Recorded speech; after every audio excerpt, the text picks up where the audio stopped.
ঢাকা কেন্দ্রীয় কারাগারে আটক সাবেক বিচারপতি AHM শামসুদ্দিন চৌধুরী মানিক মারা গেছেন এমন একটি খবর ২৭ জানুয়ারি সকাল থেকে সামাজিক যোগাযোগ মাধ্যম ফেসবুকে ছড়িয়ে পড়েছে। কেউ কেউ লিখেছেন নির্যাতনে মৃত্যু না হত্যা, আবার কেউ লিখেছেন কারাগারে বীর মুক্তিযোদ্ধা বিচারপতি মানিক ইন্তেকাল করেছেন। আলোচিত ও সমালোচিত সাবেক বিচারপতি শামসুদ্দিন চৌধুরী মানিক মৃত্যুর গুজব ছড়িয়ে পড়লে নানা আলোচনা শুরু হয়। পরে তথ্য যাচাইকারী প্রতিষ্ঠান রিউমার স্ক্যানার এক প্রতিবেদনে জানায় এসব প্রচার সঠিক নয়। কারাগারে বিচারপতি মানিকের মৃত্যুর খবরটি সত্য নয়, বরং কোনো তথ্য প্রমাণ ছাড়াই আলোচিত দাবিটি সামাজিক যোগাযোগ মাধ্যমে প্রচার করা হচ্ছে। রিউমার স্ক্যানার টিমের অনুসন্ধানে আরও জানা যায়, শুরুতে প্রাসঙ্গিক কিওয়ার্ড সার্চের মাধ্যমে বিশ্বস্ত কোনো গণমাধ্যম বা নির্ভরযোগ্য সূত্রে আলোচিত দাবির সপক্ষে কোনো তথ্য প্রমাণ পাওয়া যায়নি। এটা স্বাভাবিক যে সাবেক বিচারপতি মানিকের মতো আলোচিত ব্যক্তিত্ব মৃত্যুবরণ করলে সেটা গণমাধ্যমে প্রকাশিত হতো।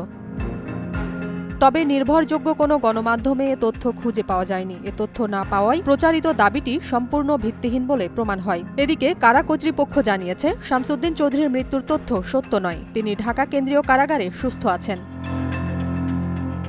গত ২৩ আগস্ট রাতে সিলেটের কানাইঘাট উপজেলার দনা সীমান্ত থেকে সাবেক বিচারপতি মানিককে আটক করে বর্ডার গার্ড বাংলাদেশ বিজিবি। পরদিন তাকে রাজধানীর ধানমন্ডি এলাকায় কিশোর আব্দুল মোতালিব হত্যা মামলায় গ্রেপ্তার দেখানো হয়। তারপর সিলেটের বিচারিক হাকিম আলমগীর হোসেন বিচারপতি মানিককে ৫৪ ধারায় গ্রেপ্তার দেখিয়ে কারাগারে পাঠানোর আদেশ দেন। ওই দিন বিকালে আদালতে তোলার সময় আলোচিত এই বিচারপতিকে লক্ষ্য করে উত্তেজিত জনতা ডিম ও জুতা নিক্ষেপ করে, যার ফলে প্রচণ্ড আহত হয়ে Sylhet MAG Osmani medical college হাসপাতালে মানিককে ভর্তি করা হয়। পরবর্তীতে গত ১২ সেপ্টেম্বর শারীরিক অবস্থার উন্নতি হওয়ায় AHM শামসুদ্দিন চৌধুরী মানিককে কারা কর্তৃপক্ষের কাছে হস্তান্তর করে Sylhet MAG Osmani medical college হাসপাতাল কর্তৃপক্ষ। বর্তমানে তিনি কারাগারে আছেন, সুস্থ আছেন। ঢাকা বিভাগের কারা উপমহাপরিদর্শক মোহাম্মদ জাহাঙ্গীর কবির এ বিষয়ে গণমাধ্যমকে বলেন, সাবেক বিচারপতি মানিক সুস্থ আছেন। তিনি ঢাকা কেন্দ্রীয় কারাগারে ডিভিশন পেয়েছেন। তার বিরুদ্ধে ৫টি মামলা রয়েছে।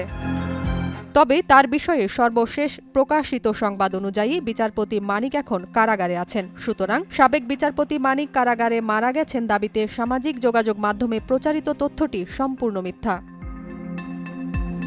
নাজিয়াত রুনা, নয়া দিগন্ত।